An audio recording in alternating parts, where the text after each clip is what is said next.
आज के इस वीडियो में हम asset replacement with an identical asset के बारे में जानेंगे कि एसेट रिप्लेसमेंट क्या होती है और आइडेंटिकल एसेट के साथ हम उसको किस तरह से रिप्लेस कर सकते हैं।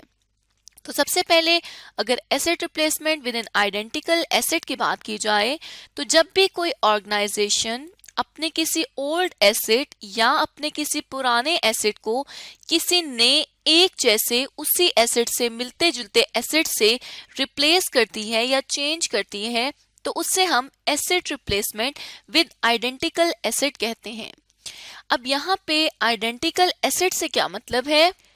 तो आइडेंटिकल एसेट से बेसिकली ये मतलब हुआ कि जितने भी एक जैसे एसेट हैं उनको सिमिलर ग्रुप में जब ट्रीट किया जाता है तो उससे हम आइडेंटिकल एसेट कहते हैं। अब यहाँ पे कंपनी अपने एसेट को क्यों रिप्लेस करती है? कंपनी एसेट की वैल्यू डिटरमिन करने के लिए एसेट रिप्लेसमेंट को अप्लाई करती है या अपने एसेट को रिप्लेस करती है, ये जानने के लिए कि उसके एसेट की इस वक्त क्या वैल्यू है, कितने पैसों का वो बिक सकता है।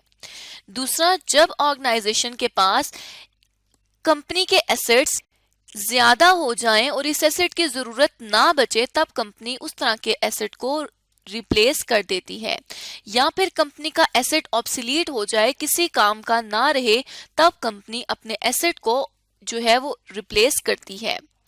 अब यहाँ पे हम एक एग्जाम्पल के थ्रू समझ लेते हैं।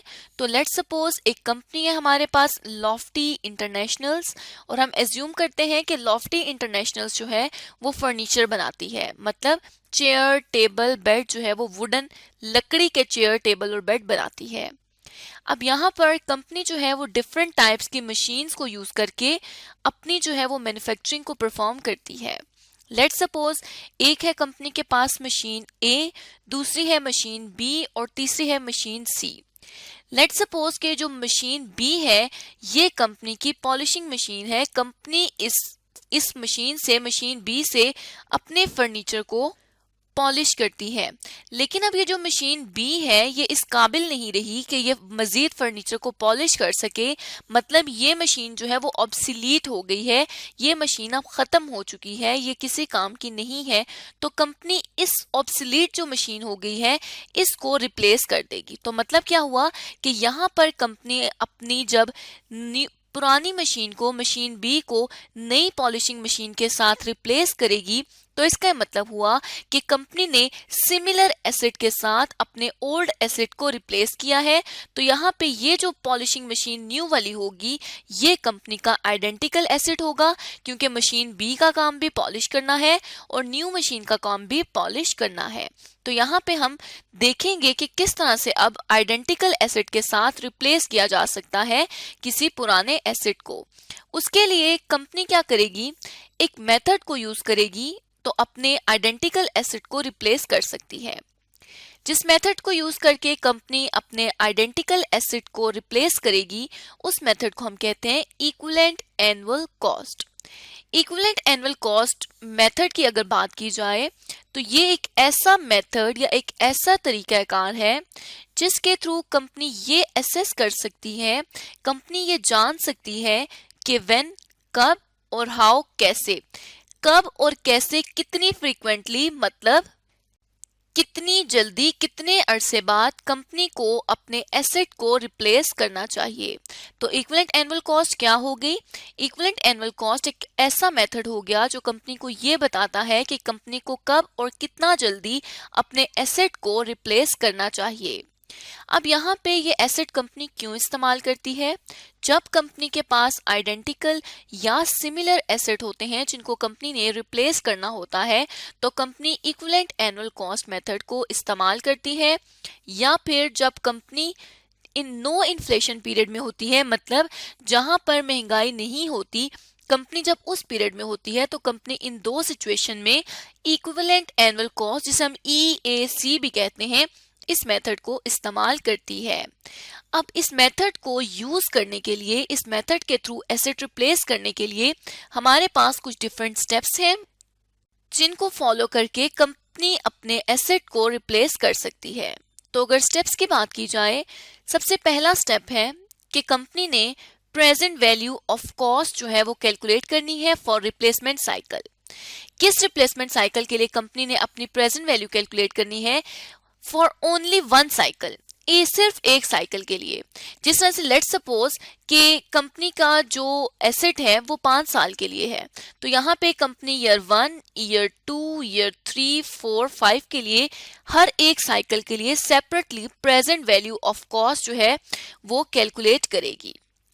उसमें अब ये जो कॉस्ट कैलकुलेट करेगी, इसमें होगा क्या बेसिकली कि ये जो कॉस्ट होगी ये कंपेरेबल नहीं हो सकती, क्योंकि ईयर 1 की कॉस्ट डिफरेंट होगी, ईयर 2 की डिफरेंट, ईयर 3 की डिफरेंट। जैसे कि हम सपोज करते हैं कि ईयर 1 में जो एसेट है वो 7500 रुपीज का बिकेगा, ईयर 2 में 500 रुपीज का 5000 रुपीज का बिकेगा, ईयर 3 में 3500 रुपीज का बिकेगा। तो अब हम देख सकते हैं कि तीनों कॉस्ट डिफरेंट है और तीनों का टाइम पीरियड भी डिफरेंट है, तो ये जो कॉस्ट होगी ये कंपेरेबल नहीं हो सकेगी।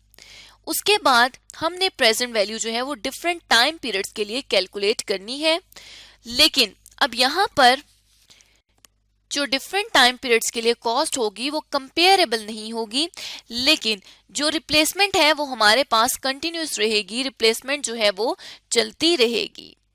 अब यहाँ पे पहले स्टेप में तो हमने प्रेजेंट वैल्यू ऑफ कॉस्ट जो है वो कैलकुलेट कर लिया है। नेक्स्ट स्टेप पे हमने क्या करना है कि ये जो प्रेजेंट वैल्यू हमने कैलकुलेट की है इसको इक्विवेलेंट एनुअल कॉस्ट में कन्वर्ट करना है। अब इक्विवेलेंट एनुअल कॉस्ट में हम किस तरह से कन्वर्ट कर सकते हैं?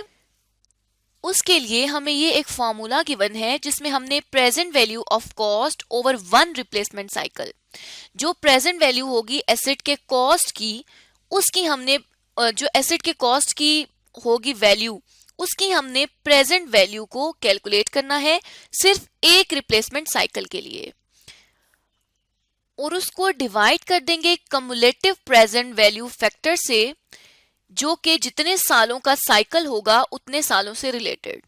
जैसे हमने बात की फॉर एग्जांपल कि मशीन बी जो है वो 3 इयर्स के लिए हम उसे कंसिडर करेंगे कि वो 3 ईयर बाद हम रिप्लेस करेंगे। अब रिप्लेसमेंट साइकिल जो है वो 3 इयर्स का है। अब हमने जो प्रेजेंट वैल्यू लेनी है, present value of cost, let's suppose कि ईयर 1 में जो है वो 10,000 की है, ईयर 2 में जो है वो हमारे पास आ जाएगी 8,000 की, और ईयर 3 में जो है वो 5,000 रुपीज की आ जाएगी। अब ये जो है ये कॉस्ट है ईयर 1 की, ये ईयर 2 की और ये ईयर 3 की। हमने क्या करना है, पहले साल के रिप्लेसमेंट EAC को, पहले साल की इक्विवेलेंट एनुअल कॉस्ट को कैलकुलेट करने के लिए कि 10,000 की प्रेजेंट वैल्यू यहाँ पे लिखनी है, प्रेजेंट वैल्यू ऑफ 10,000, और ये जो प्रेजेंट वैल्यू कैलकुलेट करेंगे ये हम डिस्काउंट फैक्टर पे कैलकुलेट करेंगे। लेट्स सपोज कि 10% जो है वो डिस्काउंट फैक्टर है, और इसको डिवाइड कर देंगे 3 सालों के 10% के डिस्काउंट फैक्टर के साथ। उसके लिए हम क्या करेंगे कि 3 सालों का करना है, तो यहाँ पे हम कर देंगे 1 प्लस 0.10 रेज टू पावर -3। इससे हमें 3 सालों का प्रेजेंट वैल्यू फैक्टर मालूम हो जाएगा। सॉरी, इसको हम सिंपल डिस्काउंट फैक्टर से नहीं, क्योंकि हमें कम्युलेटिव प्रेजेंट वैल्यू फैक्टर चाहिए, तो यहाँ पे ये जो कम्युलेटिव प्रेजेंट वैल्यू फैक्टर है इसको हम एनवीटी के थ्रू कैलकुलेट करेंगे। और एनवीटी का हमारे पास क्या फॉर्मूला होता है, 1 minus 1 plus R raise to power -n divided by R. इस ये जो एनवीटी का फैक्टर है इसके थ्रू हम कम्युलेटिव प्रेजेंट वैल्यू फैक्टर को कैलकुलेट करके प्रेजेंट वैल्यू ऑफ कॉस्ट से डिवाइड कर देंगे, तो हमें पता चल जाएगा कि कितनी इक्विवेलेंट एनुअल कॉस्ट है। इसी तरह ईयर 1, ईयर 2 और ईयर 3 पे लास्ट पे जब हम EAC कैलकुलेट करेंगे तो थर्ड ईयर की भी हमें मालूम हो जाएगी। अब यहाँ पे तो हमने ये सारा वर्बली सीखा है, इसकी हम प्रैक्टिकल या न्यूमेरिकल जो एग्जाम्पल है या इससे रिलेटेड जो न्यूमेरिकल क्वेश्चन है उसके आने वाली वीडियोस में देखेंगे, और देखेंगे कि ऑर्गेनाइजेशन किस तरह से इक्विवेलेंट एनुअल कॉस्ट को कैलकुलेट कर सकती है अगर कंपनी ने एसेट को रिप्लेस करना है किसी आइडेंटिकल एसेट के साथ।